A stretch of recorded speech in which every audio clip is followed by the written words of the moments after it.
Right, guys, we're going to begin. Here we go. Great.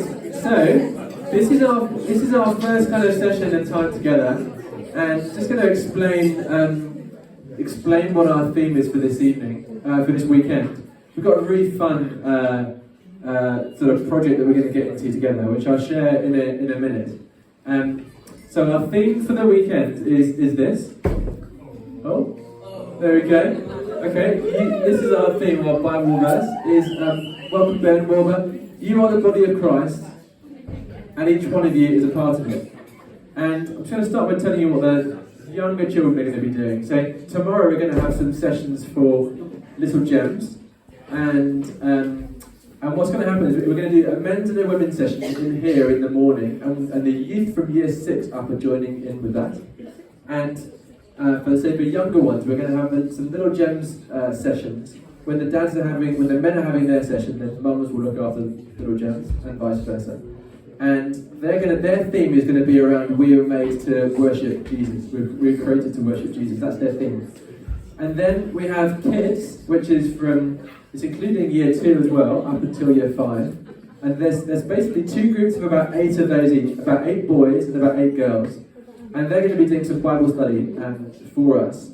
And the girls are going to be looking at the person of Esther in the Bible, and the time that she was, the place that she lived, and the people that she was called to be with. And then the boys are going to do a study on Daniel, quite a similar thing about how he influenced his nation and his community of people around him. That's their theme.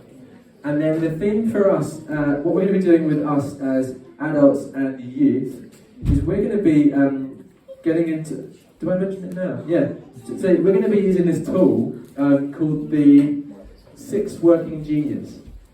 And this is... we've had a grant of £1,000 from the Congregational Federation to pay for this, which pays for the majority of it. And it's basically this kind of questionnaire that's designed to help people function really well as teams. And so as the church, we're Jesus' body here on earth. And this tool called the 6 Working Genius helps each of us to identify within a team context, what are our 2 bits of genius that we bring, our 2 sort of key strengths that we bring. What are 2 ways that we're really bad at, or really just find hard and frustrating? And then what are our other 2? I mean, I don't know how this is sounding to you so far, but it's a really exciting thing that we think we're going to really get into over the course of the weekend, and we'll be like, oh, what's your geniuses and what's your frustrations, and it's a way that we'll get to know each other and see how we work together as a team, as a church.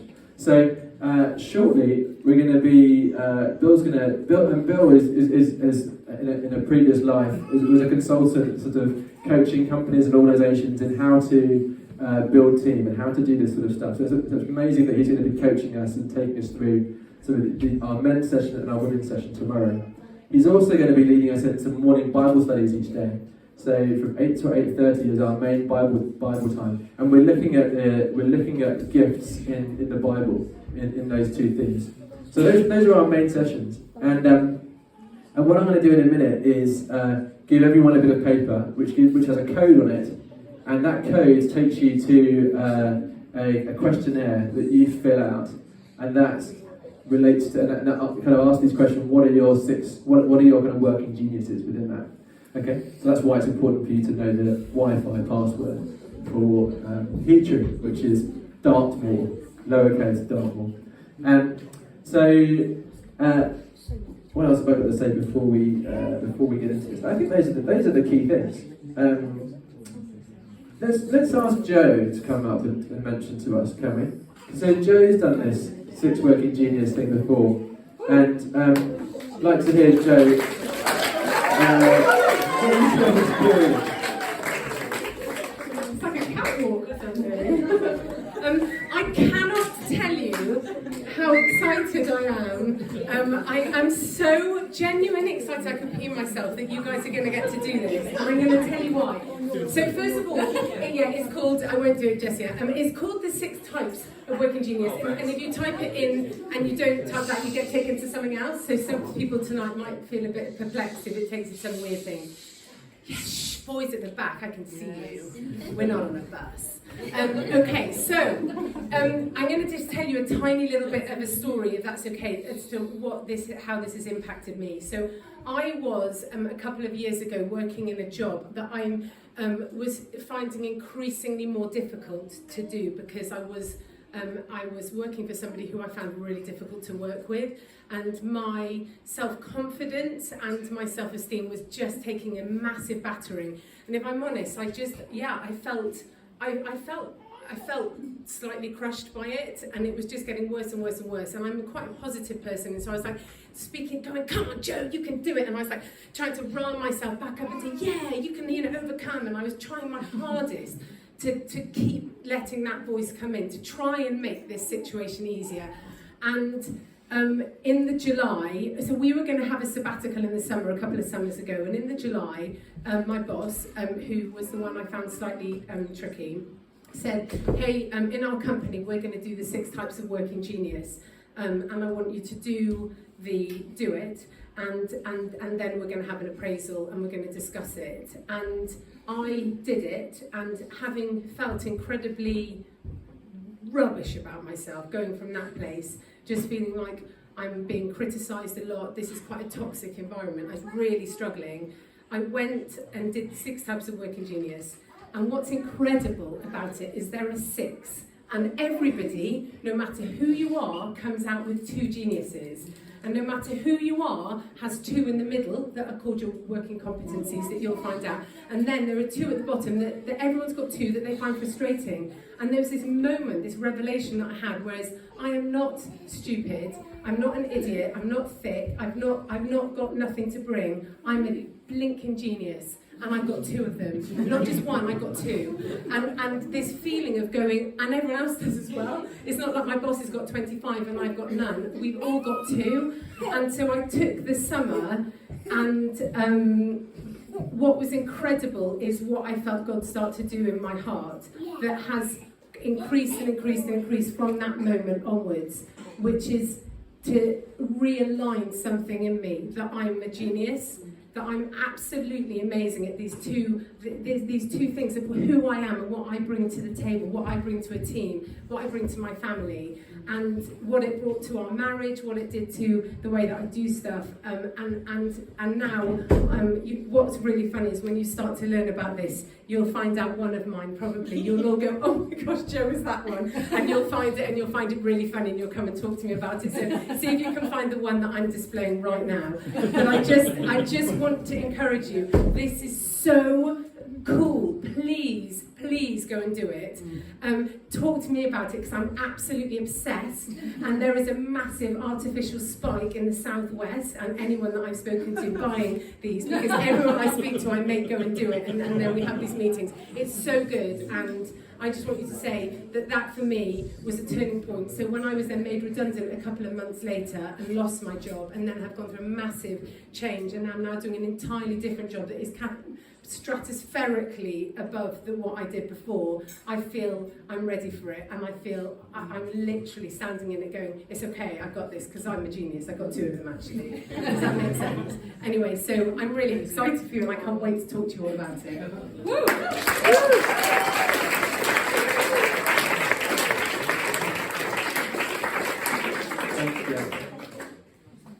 Yeah, in a minute.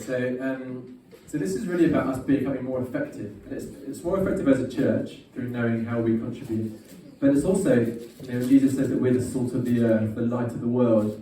It's so that we can be more effective contributors in wherever we are most of our life, at school, in teams that we're part of, sports that we play, workplaces, our local communities.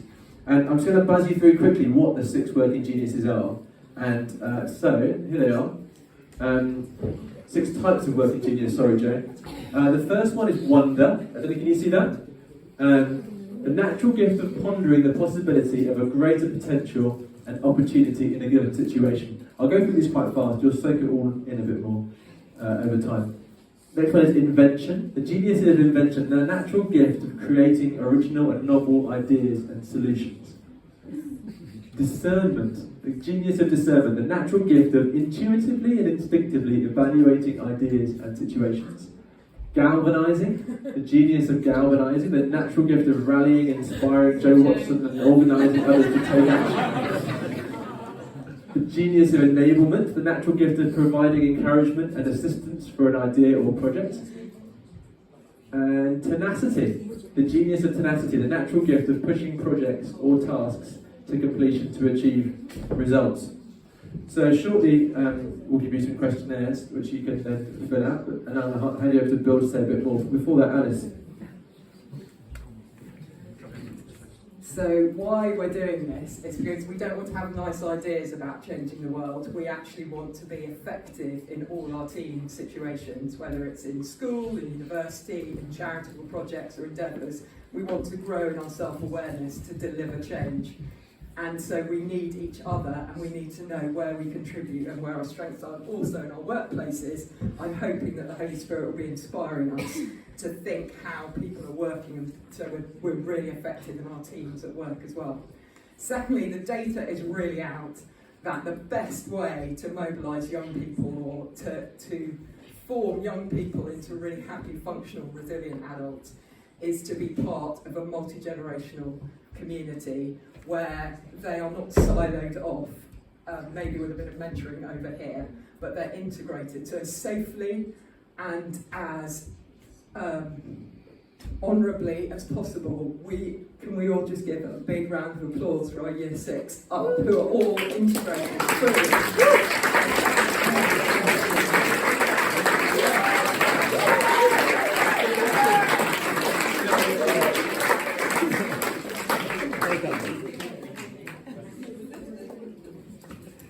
You're amazing. Can I ask, has anyone done a psychometric questionnaire before? So something like Myers-Briggs or the Enneagram or OPQ or anything like that? I'm sorry about that. Did anyone not hear that? Has anyone not done one of these questionnaires, psychometric? Anybody who works in the public sector. Anyone who works in the public sector. Okay. It's fine whether you've done one or not. The thing I wanted to cover was sometimes people are a bit wary about this kind of thing, and sometimes that's for good reason. You know, they can be powerful tools, and they can be misused and abused. You know, it's possible to use them unethically, and so I just wanted to explain some of the principles of good ethical practice. To kind of reassure you that we're going to use this well and we're going to use it wisely. So the first thing is, there are 4 principles. The first thing is, this is not about good and bad or right and wrong. It's just about differences. And it's describing differences between people who are all equally valuable. So it's not about good or bad, or better or worse, or right or wrong. It's just about differences. And a really good way of thinking about it, and I think Joe described it well, is when a team's working together, they face all kinds of different situations. Now, you will have a particular approach, a particular set of gifts, a particular personality, which means that in some of those situations, you will be really strong. But if you're really strong in some of those situations, it's inevitable that you'll be weaker in others. And that's just the way it works. But someone else in the team will be stronger where you're weak and weak where you're strong. And that's the way it works. So it's not about who's better or who's worse, who's right, who's wrong. It's just about differences. The second one is, people often resist this kind of thing because it feels like being put in a box or labelled and told this is who you are. And the second principle is, this is by no means everything about you. You know, this is a tiny part of who you are. It's just one little aspect of everything that makes you up. All this is about is, when you're in a team, what are those situations where you can make the most valuable situation? And that's all. It's not describing everything you are as a person. If you take 2 people who have exactly the same combination of working geniuses, they will differ from each other massively. there'll be countless ways in which they're different from one another. It's just that there's a particular situation where they work similarly, in a similar way. And that's all it's saying. Okay, we're all different, we're all unique. The third one, this is also really important, is the questionnaire you're going to do is not foolproof. Okay, it's not 100% reliable. The results you get are always provisional. They're never final. And the only person who can decide what you are is you. Okay, not some computer program. And there are all sorts of reasons why these questionnaires might be unreliable. For example, you might misread the question or misunderstand the question. Think it's asking one thing when actually it's asking something else. Maybe there's something in the phrasing of the question which you react against emotionally because it triggers off a memory or a memory of a situation or a person, and so you say, well, I can't be that. But it's a kind of emotional reaction. Often, we get confused because we grow up in families which put expectations on us, we go to school which puts expectations on us, we do jobs which kind of put us in a certain role, which mean that we do the same thing again and again and again, and because we practice it a lot, we become pretty good at it. And so we might think, actually, that's my thing, that's my genius. But deep down it's not. It's just that you become really adept at it because you've done it an awful lot. And so it can be sometimes not quite clear what's my true genius and what's just something I've learned to do because I've done it again and again and again. So all these results are always tentative, but don't worry about that. We're going to do some stuff tomorrow morning which is going to be kind of testing it out and seeing if it fits. And allowing you to decide if that really is you or not. And it's a little bit like trying on different jackets and saying, is this the one that perfectly fits me? Or if I'm not sure, well, let's try another one and see if that fits better. Okay, so the questionnaire does not know you better than you do. Okay? Finally, lastly, this is about expectations. Sometimes people do the questionnaire and they get the results and they think, that's amazing, how does it know me so well? That is exactly me, I've never been described so perfectly. Other times people do the questionnaire and they get the results and they think, I'm not really sure. And if that's you, and if others are around you are going, oh, that's amazing, it knows me, that can be really frustrating, it can be really dispiriting. But that's just the way it works. I did Myers-Briggs with someone about 3 or 4 years ago, and they found it a really disappointing experience because by the end of the session, and it may have been my fault, by the end of the session they really weren't much clearer about who they were than they were at the start. They had all these questions, they just weren't sure. But it started a process of thinking about who they were, a process of noticing stuff about themselves, where they work better, where they struggled more.